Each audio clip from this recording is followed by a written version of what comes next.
Chapter 8. Hort. Some day my Weasel will come. When Hort was a child, a pirate boy named Darbo used to bully him by roping him to a tree and putting things down his pants. Roaches, leeches, ants, cat poo, spiders, pea-filled snow, and once a stolen hawk egg, which the mother hawk came for, leaving Hort with 10 stitches in his thigh.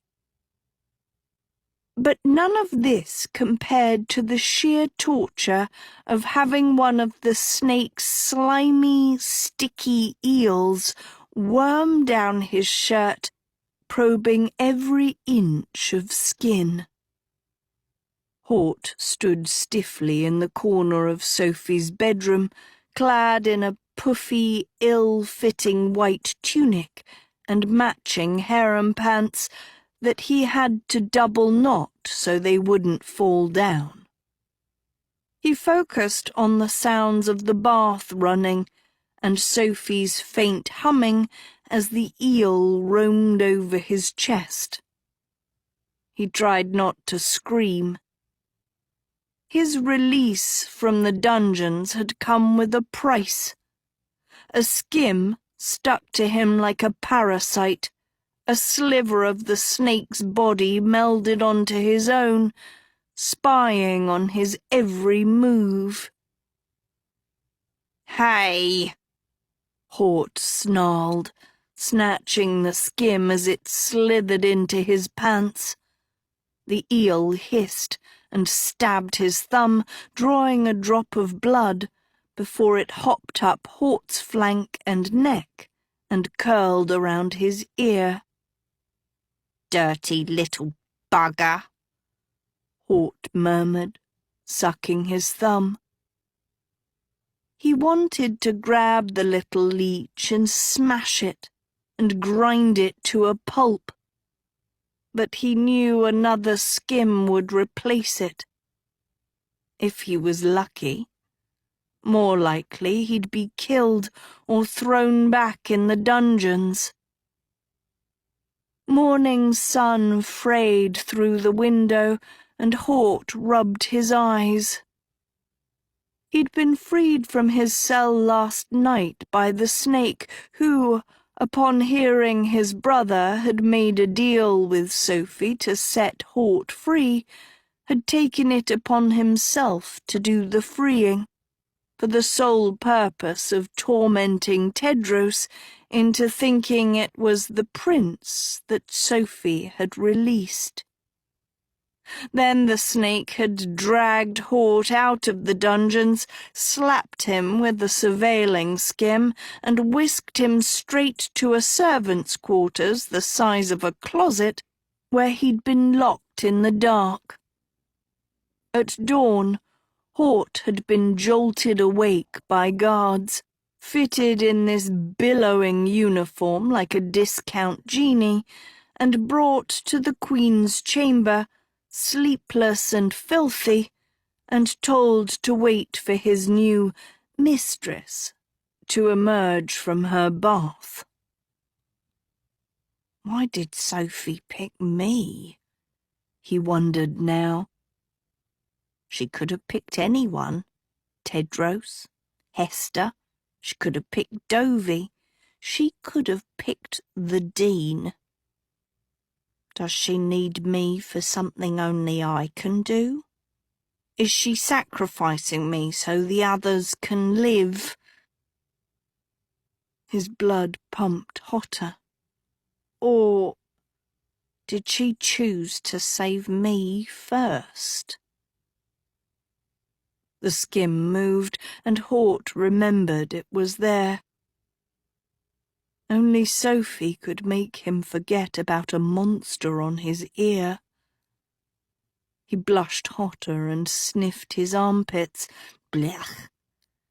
Maybe he could ask to use the bath after she was finished. He'd need to be quick. The blessing was in less than an hour, and as her new steward, he'd been tasked with getting her ready, even though he had no idea what that meant. Hort glanced around the vast room, suddenly a shimmer in sunlight. Everything looked freshly remodelled. The blue marble tiles with lion emblems, the silk wallpaper textured with gold lions, the flawless gem-crusted mirrors, and a clean white settee stitched with a gold lion's head. All that time playing Tedros's loyal knight, Hort snorted, thinking of Rian's perfectly honed act. Almost made him feel sorry for Tedros. Almost. The skim started creeping down his neck again. Hort could hear the bath water draining.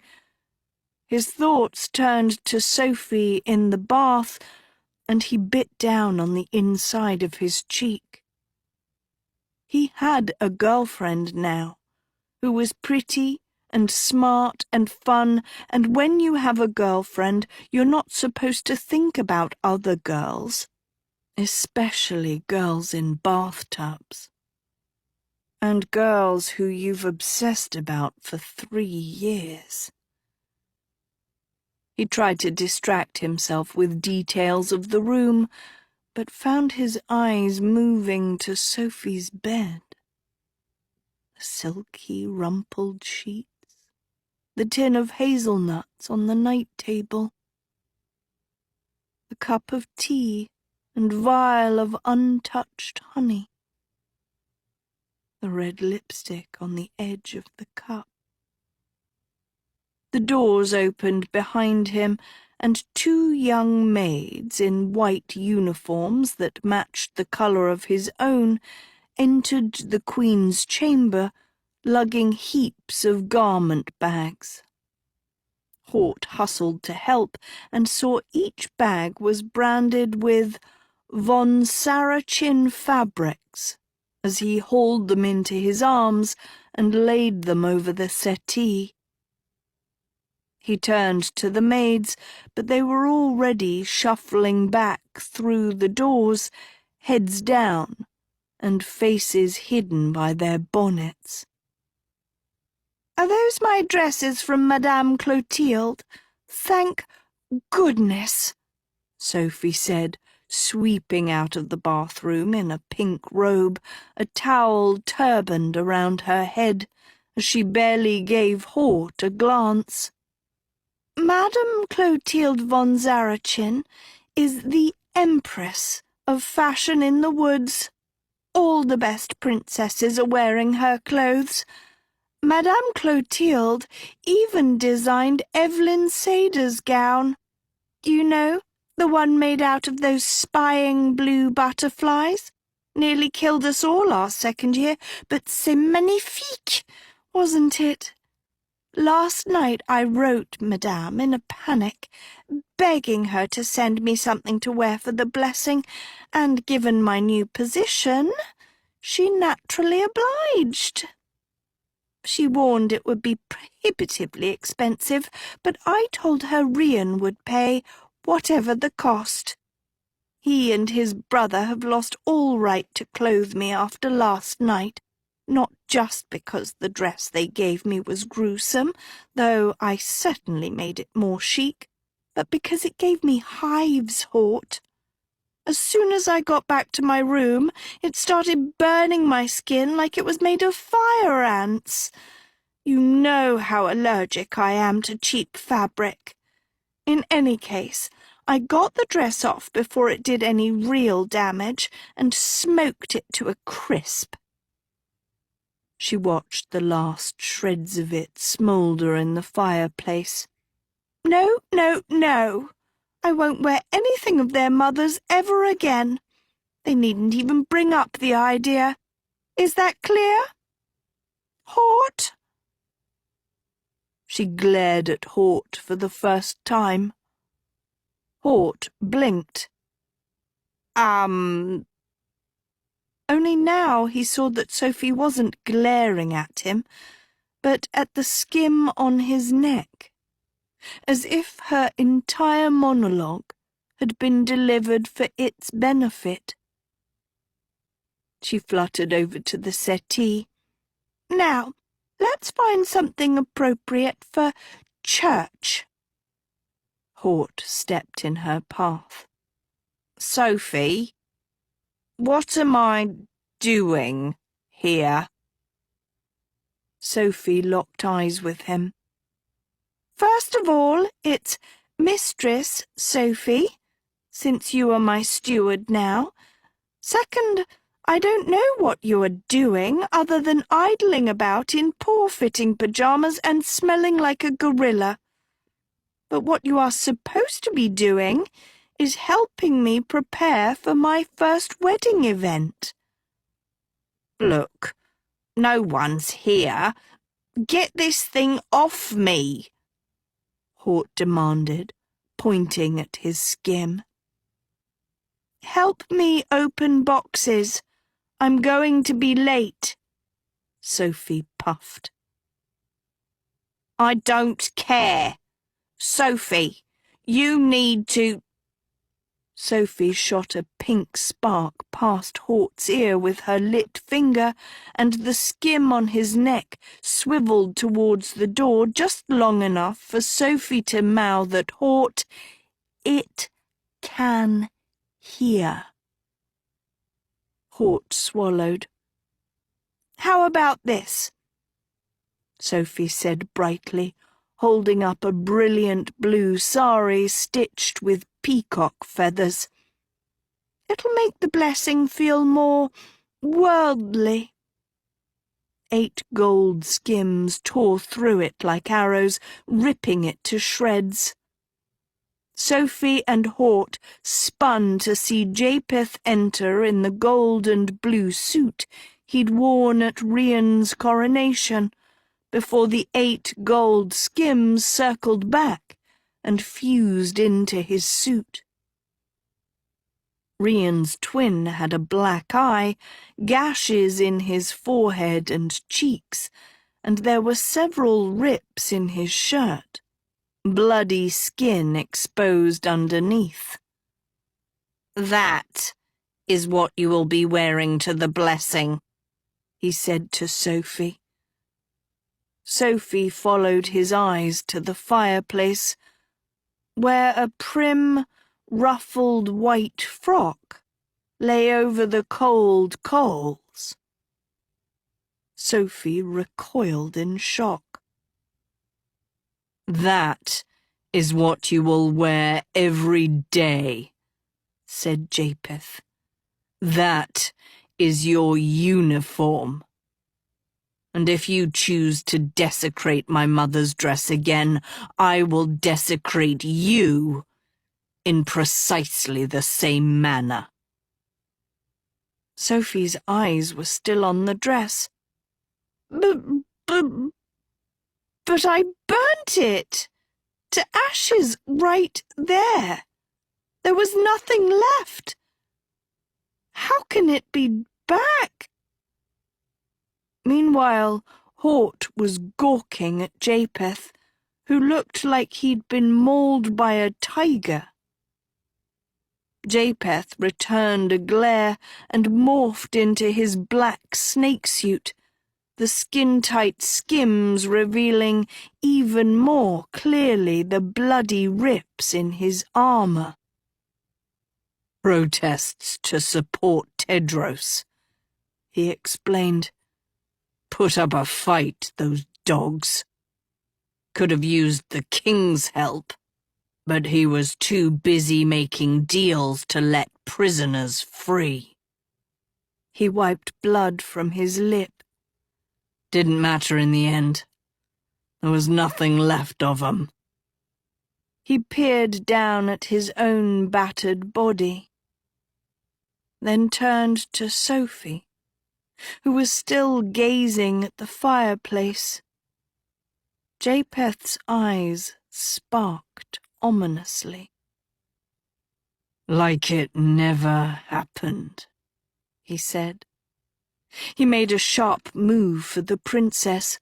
Sophie saw him coming. "Don't touch her!"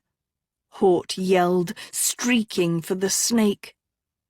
Japheth seized Sophie's palm and slit it open with a skim before he smeared her hand over his chest and face in a single move.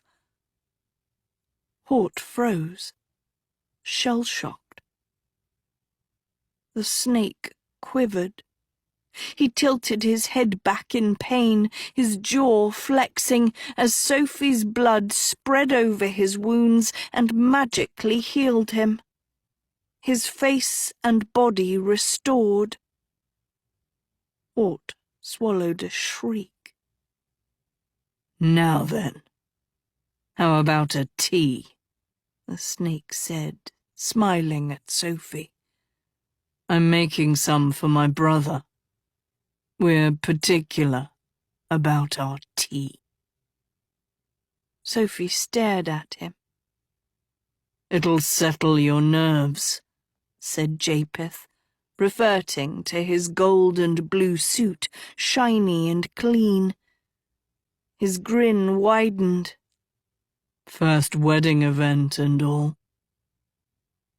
"No, thank you," Sophie rasped. "Suit yourself," said Japheth. "Meet us in the throne room. You'll ride with us to the church." His eyes flicked to Hort.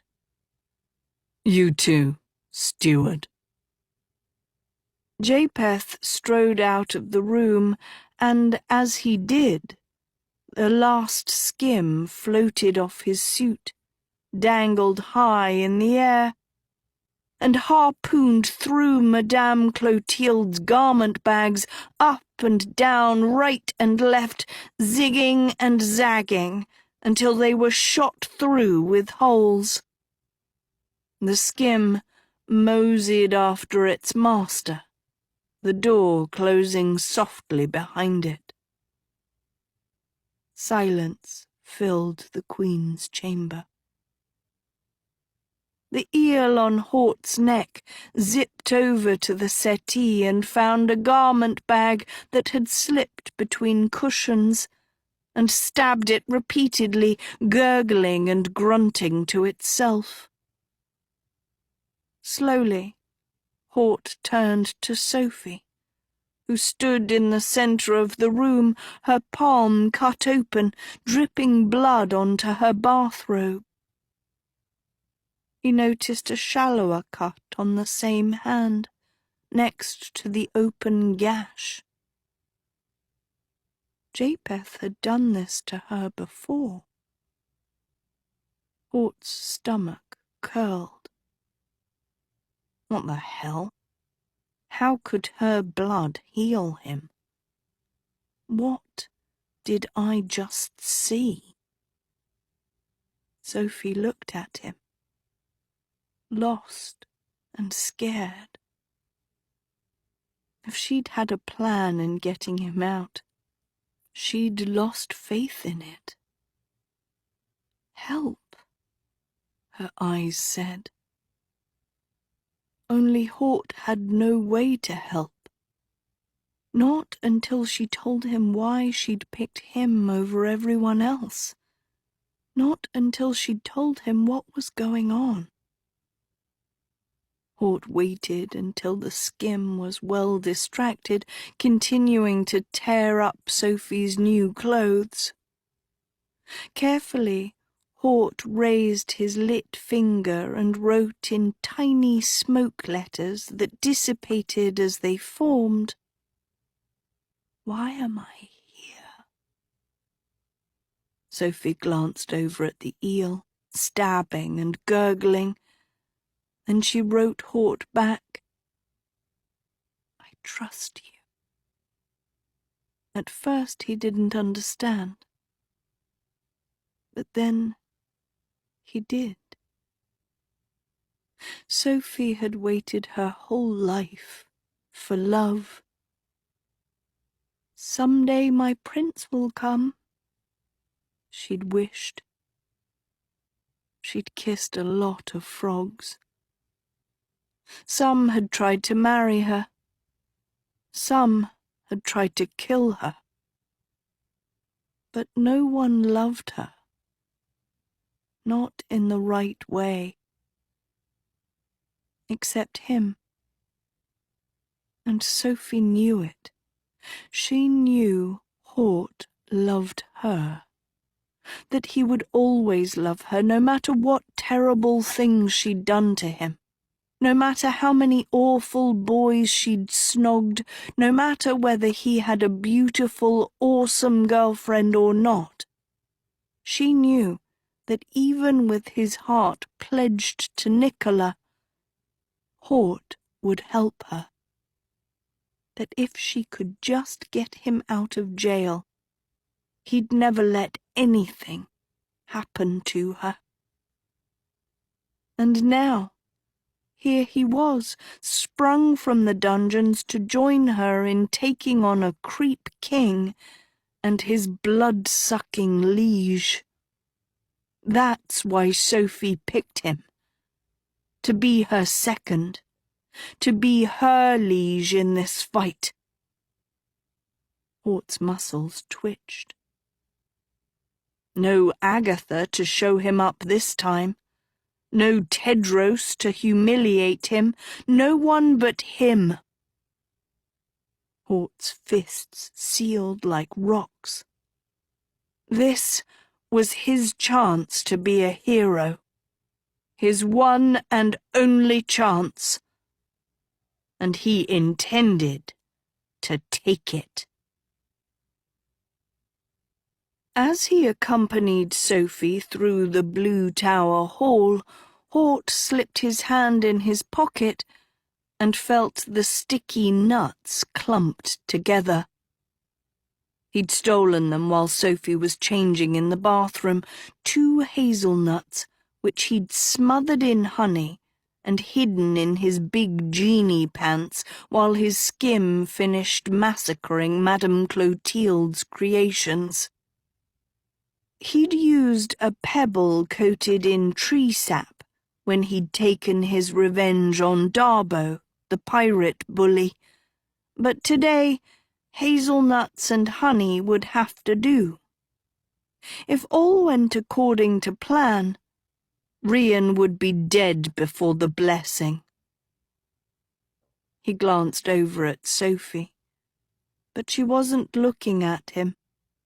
Her hands folded in front of her prudish white dress, which she'd worn as Japheth commanded. Blood stained the bandage around her palm, getting redder by the second. Hort could tell she was still shaken by what the snake had done to her. Not because of her unsteady walk, or her empty gaze, or her poorly wrapped bandage, but because of her shoes. She'd worn flat, dull slippers with as much style as Agatha's clumps. His hand grazed hers, which felt stone cold. Hort wanted to comfort her, to tell her he had a plan, but his spying eel was around his ear again, back at attention. Meanwhile, he could feel guilt gnawing at him, as if he was cheating on Nicola by being here with Sophie. Don't be an idiot. Nicola would want him to do anything it took to save his friends, and it's not like he was trying to make Sophie his girlfriend. Those days were over. He had Nick now, a girl who loved him for who he was, unlike Sophie, who'd never thought he was good enough. Well, soon he'd have the last laugh, because he was going to show Sophie he was good enough. Just in a strictly platonic way. He saw a maid approaching, older than the ones in Sophie's room. Hort startled. Guinevere? Her lips were sealed by a skim like the one on his ear, which meant she too was under the king's eye. But there was something else, Hort noticed. Something near her ear. Something tiny and purple, tucked deep in her white hair that the skim on her mouth couldn't see. A flower. Tedros's mother never wore jewelry or makeup, let alone flowers in her hair, let alone while captive in a murderer's castle. But by the time he could get a good look at it, Guinevere was already past them, giving Hort and Sophie only a cursory glance.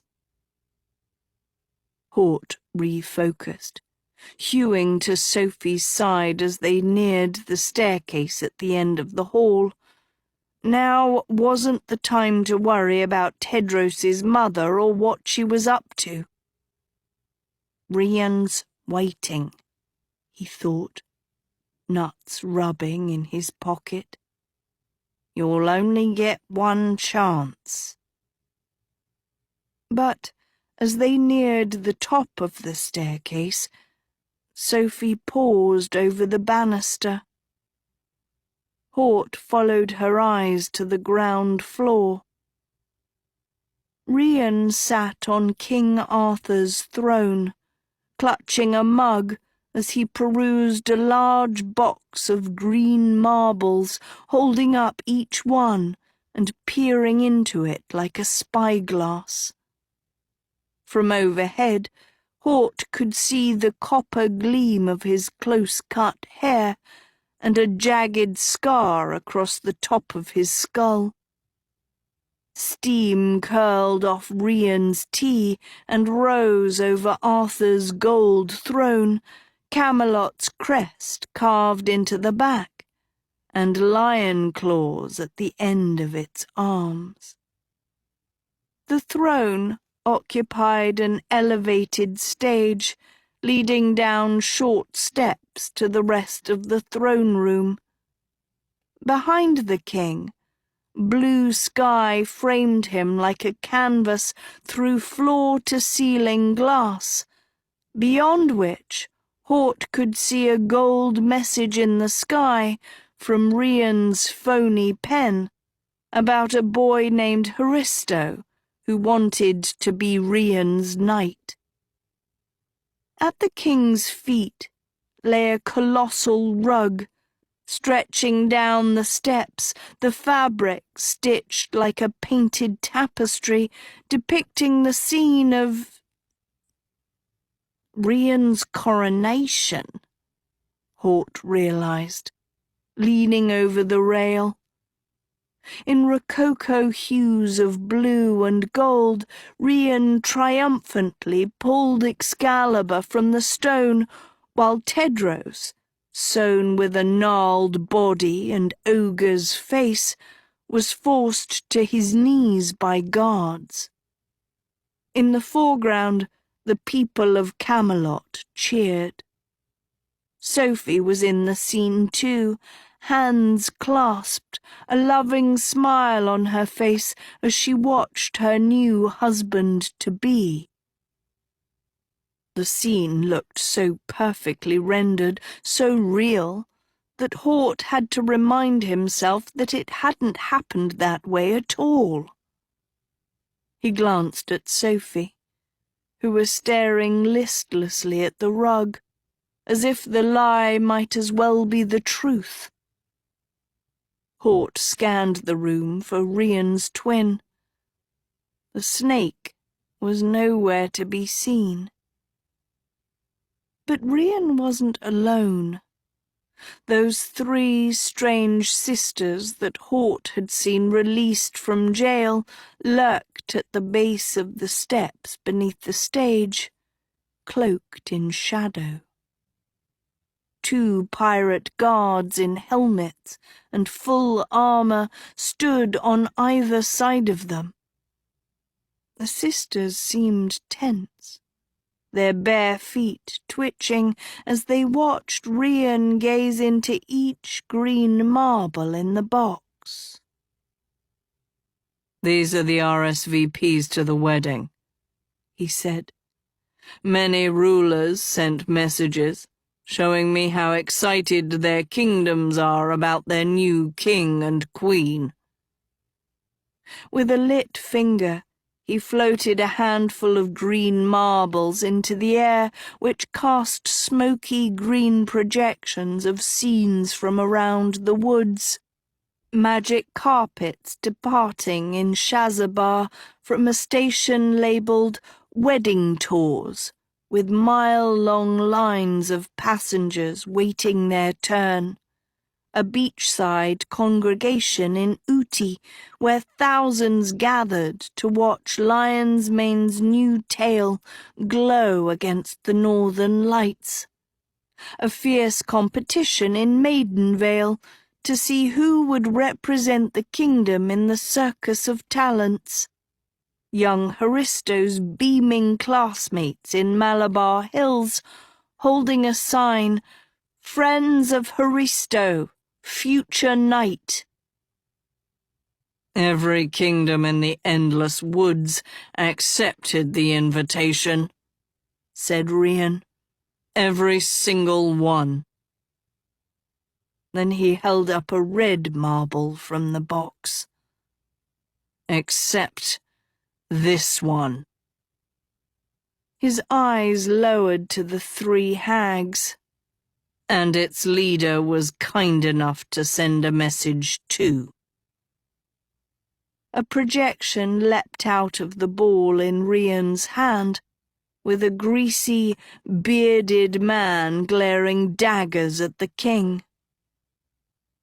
Hort's and Sophie's eyes widened, recognizing him at once. "I'm sorry to decline your invitation, Your Highness," the Sheriff of Nottingham said, "but as long as my daughter is in your dungeons, Camelot is an enemy of Nottingham." He loomed closer in the projection. "By the way, strange coincidence, isn't it, that the man who robbed my prison and freed the snake is now the captain of your guard? Kai's his name, isn't it? Why would he want to go freeing the snake? One thing I do know, you robbed me. And soon I'll rob you." The message flew back into the marble, which rolled out of Rian's hand and clinked gently into the box. The king looked at the 3 sisters. "You have one job, to keep the kingdoms on my side until the wedding. All the kingdoms. And you can't even do that." The low-voiced sister cleared her throat. "Just release Dot, and the problem will disappear. Sheriff won't cause trouble once she's free." "I agree with Alpa," said the high-pitched one. "You don't need her. Dot's dumb as a slug. That's how we sprung Japheth out of prison, by using her." "Bethna's right," the hissy third nodded. "Nip the problem in the bud. The girl's useless to you." Rian took a sip of tea. "I see. A leader of a kingdom threatens to attack me, and you'd like to kindly return his daughter?" The 3 hags shifted on bony legs like egrets. The king turned to a guard. "Send a team to kill the sheriff, Make it look like supporters of Tedros did it." Then he gazed darkly at the sisters. "As for you, I'd think long and hard about what happens to advisers whose advice a king no longer takes. Get out." The three hags sunk their heads and skittered from the room. As they exited, Kai hustled in and blew past the pirate guards. "Sire," he said, "today's Camelot courier." Rian took it from his captain. From the balcony, Hort could see the front page headline. "Agatha safe at school for good and evil, leading a rebel army against King Rian." A real captain would be catching Agatha instead of giving me old news, said the king. Japheth's map already told me she'd made it to school. Lucky for you and your men, no one outside Camelot will believe it, and you'll have her in my dungeon soon enough. He saw Kai's expression. What is it? Kai handed over 2 more newspapers. The Nottingham News. Agatha safe at school, stirring a rebel army. The Sherwood Forest Report. Agatha lives, real queen of Camelot leading army against Rian. Loud cracks detonated behind him, and Rian turned to see a hawk rapping on the glass with its beak, a scroll in its talons, and a royal collar around its neck. Then a collared crow flew up next to the hawk with its own scroll. Then a fairy, then a hummingbird, then a winged monkey, all unfurling notes against the glass. "Messages from your allies, sire?" said the guard closest to the window. "They want to know if the blessing will be secure, given rumours of a rebel army." Rian bared his teeth, turning on Kai. "Catch that witch, now!" "The magical barrier around the school is stronger than we thought," Kai defended. "We've recruited the best sorcerers from other kingdoms, trying to find one who can break through." But suddenly Hort wasn't listening anymore. He was staring at Rian's tea mug, abandoned on the seat of the throne, directly under the balcony. This was his chance. As the skim curled around his right ear, Hort slowly slipped his hand into his left pocket, out of the eel's view. Standing to Hort's left, Sophie felt his hand brush her hip. She glanced down and saw him draw 2 hazelnuts out of his pants, globbed in honey. Her eyes flew to Hort's, but he didn't look at her as he leaned across the railing on his right elbow, hung his left hand over the balcony, and smoothly released the clumped nuts. They plunked deep into the mug of tea with the cleanest of splashes. Sophie goggled at Hort, but the skim on Hort's ear had curled around, sensing something afoot, and Sophie quickly pretended to fix Hort's collar. "You know what? The king seems busy," she said to her steward with a loaded look. "Let's go back to our chamber and let him enjoy his tea." "Yes, mistress," Hort said, stifling a grin. As they started walking, Hort could see Rian still chastising Kai below. You got my brother out of prison, out of the sheriff's enchanted sack, and now you can't break into a school? The king seethed. You and I are a team. We've been a team since the beginning. But if you're going to be the weak link, especially after I took you back— Kai reddened. Rian, I'm trying.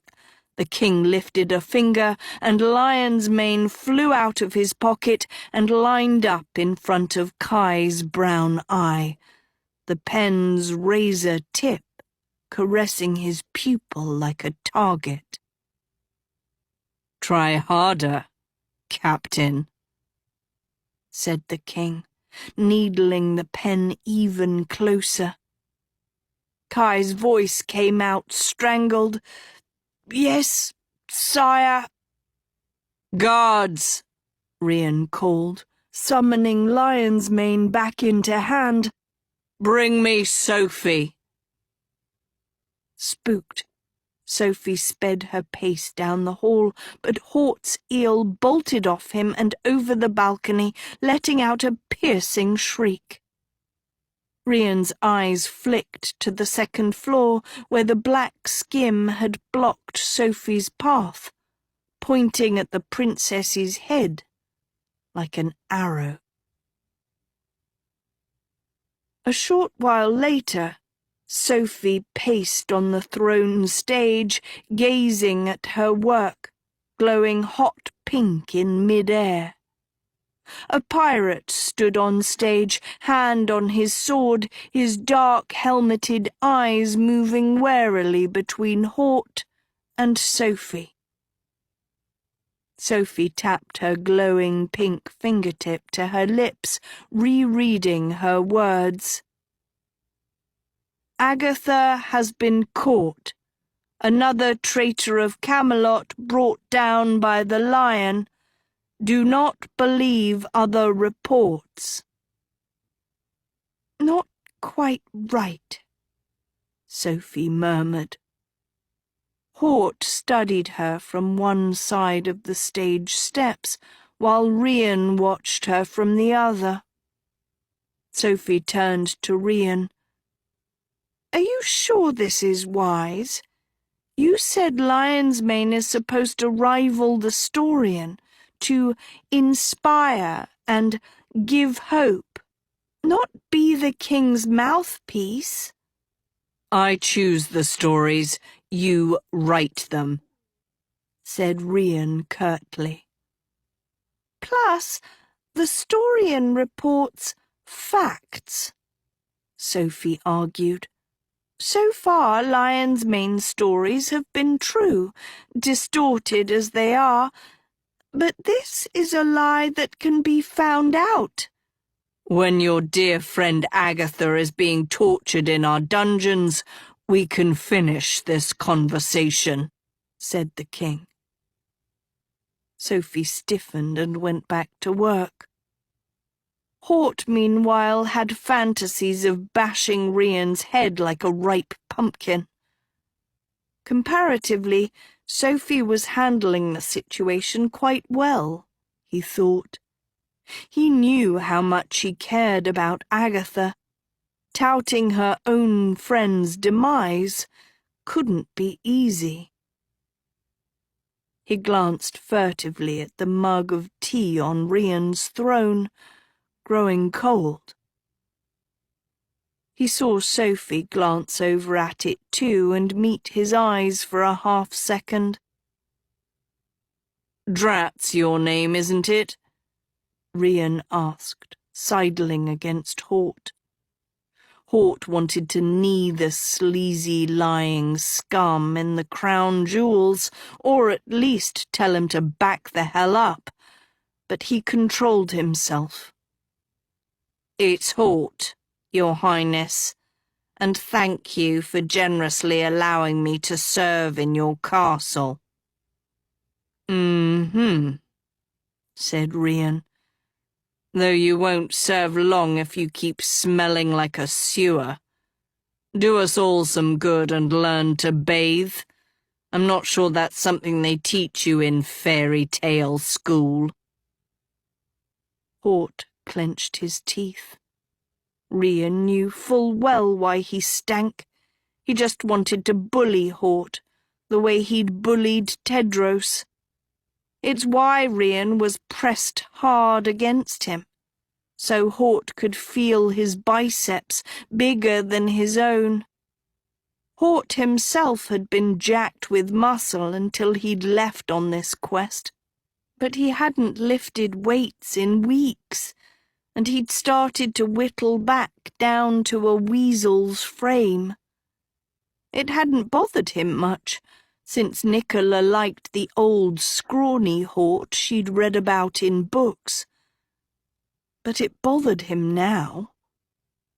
"Truth is, when Sophie chose you, I couldn't remember you at all," said Rian. "Had to flip back through Sophie's fairy tale to see who you were. Easy to get you and Dot confused since you're both dead weight. But you're the one who Sophie wanted free, so here you are. For now." The king turned to Hort, hardening to stone. "One wrong move and I'll carve out your heart." Hort didn't give him the satisfaction of a response. He could see Sophie pretending to work, but he knew she was listening.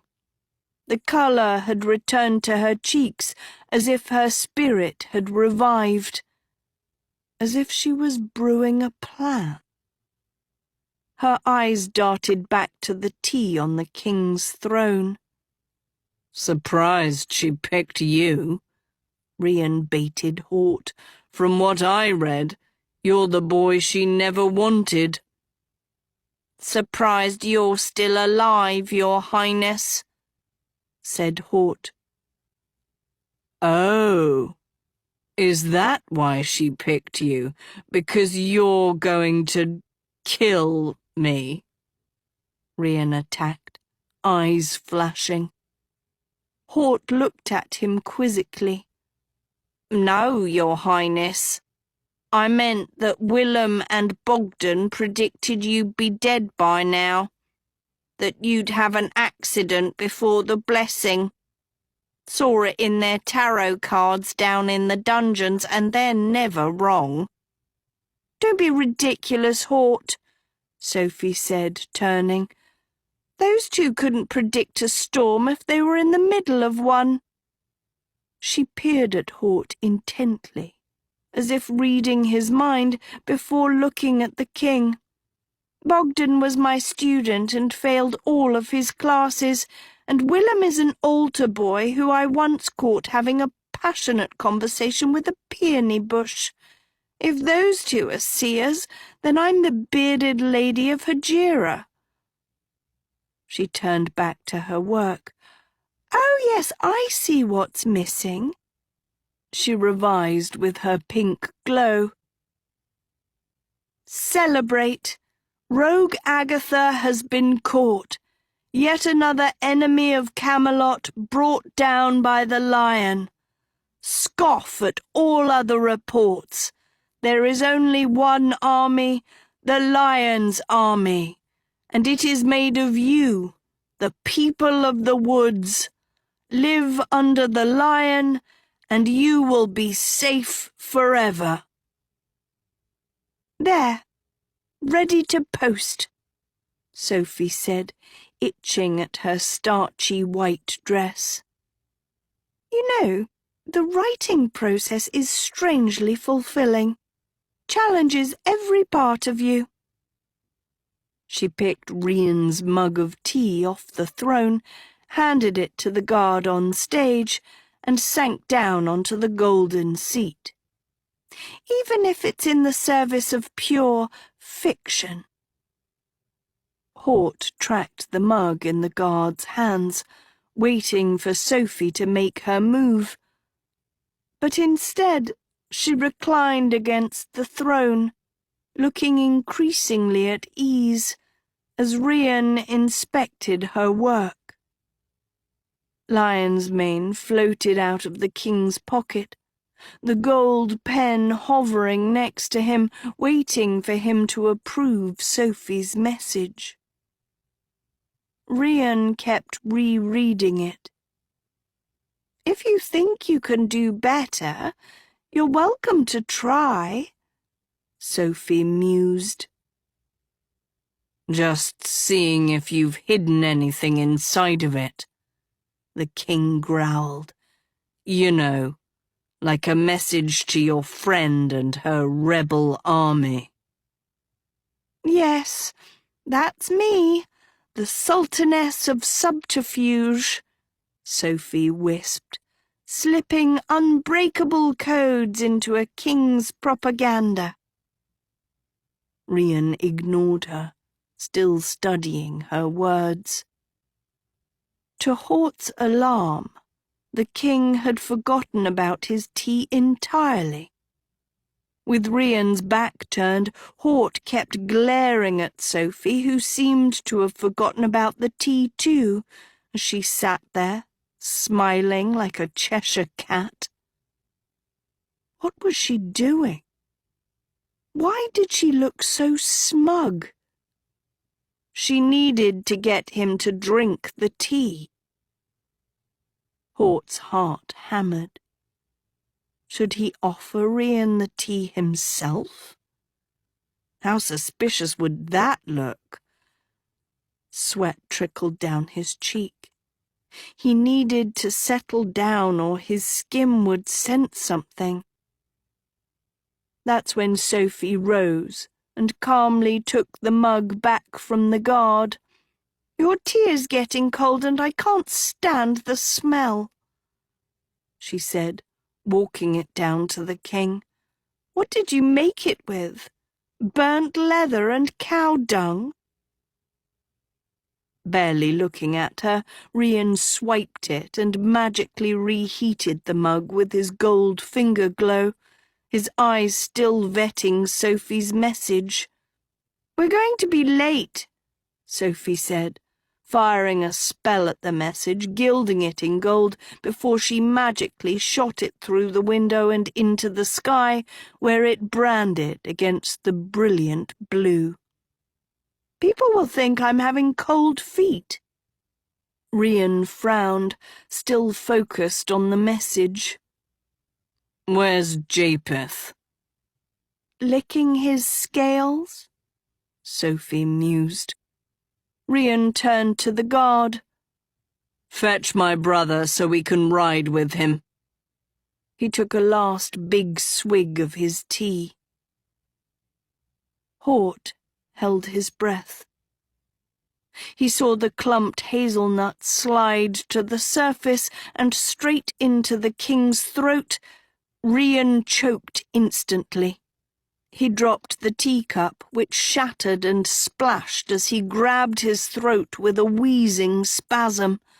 It had been the same choke that Hort had induced in Darbo with a tree-sapped pebble before the bully had managed to cough it out. But this time, Hort used 2 nuts. Rian doubled over, hacking with all his might, but all that came out was a gasp. For a brief, shining moment, he thought Rian was going to die, just like he'd hoped. Sophie backed up at Hort's side, eyes widening as if her nightmare was over. But then Hort saw the guards running for the king. Time for Plan B. Hort's head swung to Sophie. She read his face. Sophie sprinted in front of the guards and seized Rian from behind, crushing his stomach with both arms again and again, until the king coughed up the nuts with such force that they slammed a hole in the glass and flew out into the clean air. Blue-faced, Rian heaved for breath as Sophie thumped on his spine. He yanked away from her. You poisoned me, you witch! He wheezed, spotting the crack in the window. You put something in my tea. Sophie flashed that indignant look that Hort knew so well. Poisoned you? And here I thought I saved your life. Doubled over, Rian shook his head. It was you. I know it was you. Wouldn't the guard on the stage have seen it then? Sophie lashed. Wouldn't my steward, slimy little eel? The king turned his head to the guard, who said nothing. Hort's skim gave him a confused burble. If I wanted you dead, I'd have let you strangle yourself. Sophie hectored. Instead, I rescued you. And you have the nerve to accuse me? Rian searched her face. He glanced at Hort, who made his move. Not to overstep my bounds, sire, said Sophie's steward, but the real question is, who made the tea? Rian eyed him narrowly. Japheth brought it from the kitchens, he said, still rasping. He swiveled to a guard. Ask him who made it. Whoever made the tea, bring them here and I'll rip out their throat. I made it, said a voice. Rian, Hort and Sophie raised their eyes. Japheth posed in silhouette at the entrance to the throne room. And I made it exactly how you like it, he said. And you didn't notice something in it? Rian blasted. Something big enough to kill me? Japheth's blue eyes chilled. First, you indulge that witch. Then you let a prisoner free. And now I'm trying to kill you with your tea. Accidents happen. His brother fumed. Especially accidents that would make you king. That's right. Such a good sleuth. Japheth sneered. Such a good king. The two brothers glared daggers at each other. Think I'll skip this morning's festivities, said Japheth. He exited the room, his boots clacking on tile. A hot, wormy tension stayed behind. Hort picked his moment. One last move. See, William and Bogdan were right.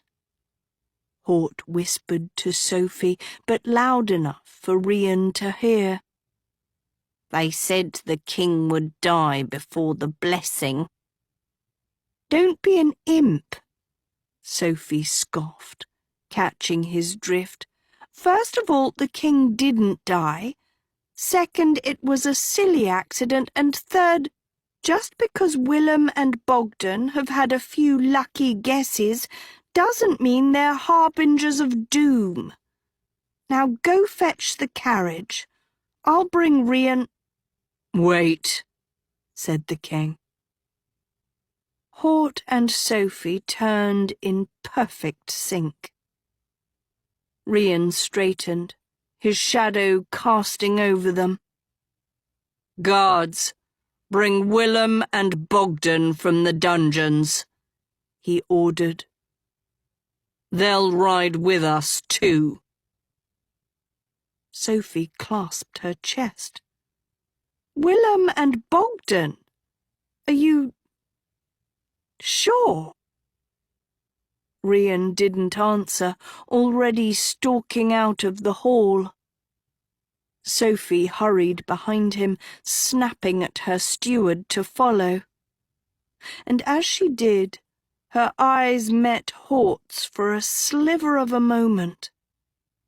Not long enough for Rian or a Skim to notice, but long enough for Hort to see Sophie wink at him, as if he'd earned his place at her side. Hort blushed in his heart, chasing after his mistress. At last, her Weasel had come.